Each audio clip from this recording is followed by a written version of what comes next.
আলহামদুলিল্লাহ, আমার মুরগির কখনোই সর্দি রোগ হয় না, কারণ আমি আমার মুরগিগুলোকে সর্দি রোগের ভ্যাকসিন দিয়ে থাকি। আপনারা হয়তোবা ভাবছেন সর্দি রোগের ভ্যাকসিনের দাম অনেক। সচরাচর মুরগিকে সর্দি রোগের ভ্যাকসিন দিলে ১ টাকারও কম খরচ হয়। আর আপনারা যদি সর্দি রোগের ভ্যাকসিন দেন তাহলে মুরগির কখনোই সর্দি হবে না। আমি যদি আপনাদের দেখাই তাহলে হয়তোবা আপনাদের বুঝতে আরও অনেক সুবিধা হবে।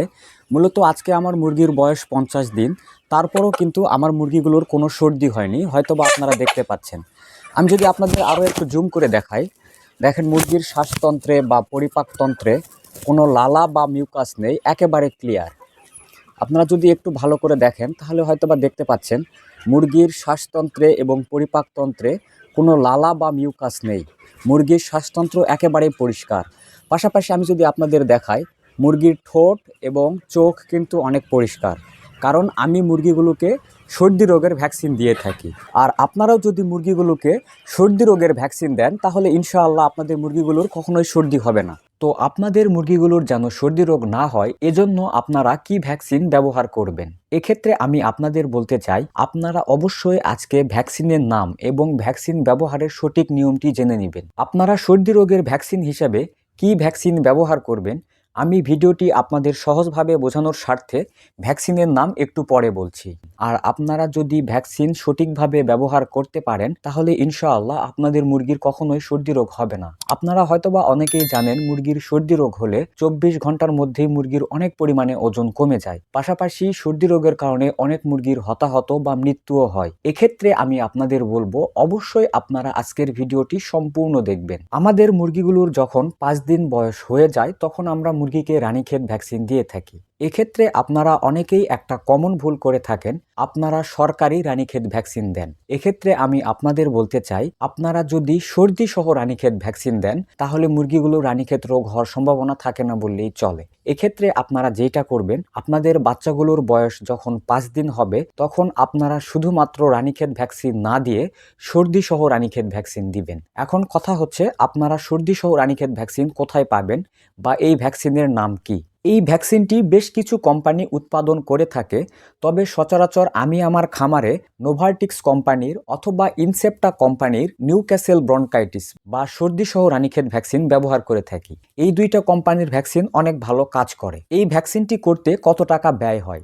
১ টাকারও কম প্রতি পিস বাচ্চায় খরচ হয়। আপনারা হয়তোবা অনেকেই জানেন না, মুরগিকে সর্দি রোগের ভ্যাকসিন করলে মুরগির শরীরে এক ধরনের অ্যান্টিবডি তৈরি হয়, যার ফলে মুরগির শরীরে যদি সর্দি রোগের জীবাণু প্রবেশ করে আর এই অ্যান্টিবডি সর্দি রোগের জীবাণুগুলোকে ধ্বংস করে দেয়, যার ফলে মুরগির শরীরে সর্দি হওয়ার সম্ভাবনা অনেক পরিমাণে কম থাকে।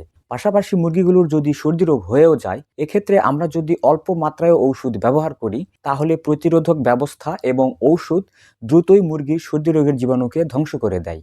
পাশাপাশি আপনাদের মুরগিগুলোকে আপনারা যখন দ্বিতীয় ভ্যাকসিন দিবেন তখন আপনারা শুধুমাত্র রানীক্ষেত ভ্যাকসিন দিলেই হবে, তবে অবশ্যই আপনারা প্রথম ভ্যাকসিনটি সর্দি সহ রানীক্ষেত ভ্যাকসিন দিবেন বা নিউক্যাসেল ব্রনকাইটিস ভ্যাকসিন দিবেন।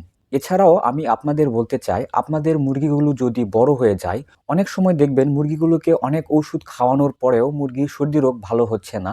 এ সময়ও যদি আপনারা সর্দি রোগের ভ্যাকসিন করেন তাহলে মুরগিগুলোর দ্রুতই সর্দি ভালো হয়ে যায়। আপনারা অনেকেই আমার কাছে জানতে চেয়েছিলেন মুরগির সর্দি রোগের ওষুধ খাওয়ালে দ্রুতই কেন ভালো হয় না। আপনারা হয়তোবা অনেকেই এই বিষয়টা জানেন না, মা মুরগিকে অতিরিক্ত ঔষধ খাওয়ানোর ফলে বাচ্চার শরীরে প্রভাব পড়ে। কারণ আমরা অনেকেই হ্যাচারি থেকে বাচ্চা সংগ্রহ করি বা অনেকেই বাসায় বাচ্চা উৎপাদন করি। মা মুরগি অতিরিক্ত ঔষধ খাওয়ার ফলে বাচ্চাগুলো যখন ডিমের ভিতরে থাকে তখন তাদের শরীরে ওই ঔষধের প্রভাব পড়ে। এর ফলে হয় কি, বাচ্চাগুলো যখন ডিম থেকে ফুটে বের হয় বা বাচ্চাগুলোর পরবর্তীতে যখন সর্দি রোগ হয়, আমরা যখন ওই ঔষধ ব্যবহার করি তখন আর সঠিকভাবে ওষুধটা কাজ করে না। এর পিছনে কারণ, বাচ্চাগুলো জন্মের পূর্বেই ওষুধের সংস্পর্শে আসে, যার জন্য বাচ্চাগুলো পরবর্তীতে রোগে আক্রান্ত হলে এই ঔষধে সঠিকভাবে কাজ করে না।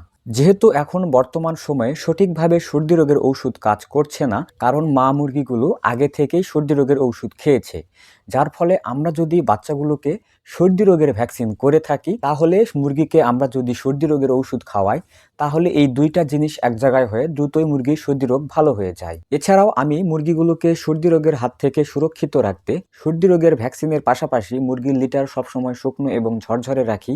এছাড়াও আপনারা সবসময় লক্ষ্য রাখবেন মুরগির ঘরে যেন কখনোই গন্ধ উৎপন্ন না হয়।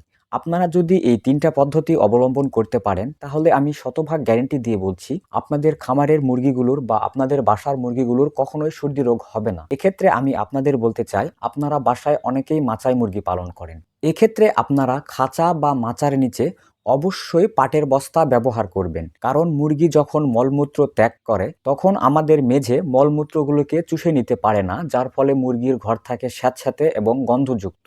এক্ষেত্রে আপনারা যদি চটের বস্তা বিছানা হিসাবে ব্যবহার করেন তাহলে মুরগির ঘর থাকে শুকনো এবং গন্ধমুক্ত। আর মুরগির ঘরে যদি গন্ধ উৎপন্ন না হয় তাহলে মুরগির সর্দি রোগ হওয়ার সম্ভাবনাও অনেক পরিমাণে কম থাকে। পাশাপাশি আপনাদের মুরগিগুলোর যদি সর্দি রোগ হয়ে যায় তাহলে আপনারা প্রথমে হায়ার অ্যান্টিবায়োটিক কখনোই ব্যবহার করবেন না। আপনারা প্রাথমিক অবস্থায় ঠান্ডা সর্দি রোগের ঔষধ খাওয়াবেন। যদি প্রাথমিক অবস্থায় ঠান্ডা সর্দি রোগের ঔষধে কাজ না হয় সেক্ষেত্রে আপনারা অ্যান্টিবায়োটিক ঔষধ ব্যবহার করবেন। আর আপনারা যদি আগেই অ্যান্টিবায়োটিক ঔষধ ব্যবহার করেন, পরবর্তীতে যদি মুরগিগুলোর সর্দি রোগ হয় আর এ সময় যদি আপনারা অন্য কোনো সর্দি রোগের ঔষধ বা অ্যান্টিবায়োটিক ঔষধ ব্যবহার করেন তাহলে কিন্তু এই ঔষধ সঠিকভাবে আর মুরগির শরীরে কাজ করে না। এক্ষেত্রে আপনারা অবশ্যই প্রাথমিক অবস্থায় যদি মুরগির ঠান্ডা সর্দি হয় এক্ষেত্রে আপনারা হালকা ডোজের সর্দি রোগের ঔষধ ব্যবহার করবেন। আমি আবারও বলছি, আপনারা প্রাথমিক অবস্থায় কখনোই হায়ার অ্যান্টিবায়োটিক ব্যবহার করবেন না। আশা করি ভিডিওটি আপনাদের একেবারে সহজভাবে বোঝাতে পেরেছি। কোথাও কোনো তথ্যগত ভুল কিংবা আপনাদের কোনো মতামত থাকলে অবশ্যই কমেন্টসে জানাবেন। আর হ্যাঁ, আমার ভিডিওটি যদি আপনাদের ভালো লেগে থাকে তাহলে অবশ্যই আপনারা আমার জন্য দোয়া করবেন। আর আপনারা চাইলে খামার বাড়ি ইউটিউব চ্যানেল সাবস্ক্রাইব করতে পারেন। এতক্ষণ আপনাদের সঙ্গে ছিলাম আমি মোহাম্মদ মোস্তাফিজুর রহমান, আর আপনারা দেখছিলেন খামার বাড়ি ইউটিউব চ্যানেল।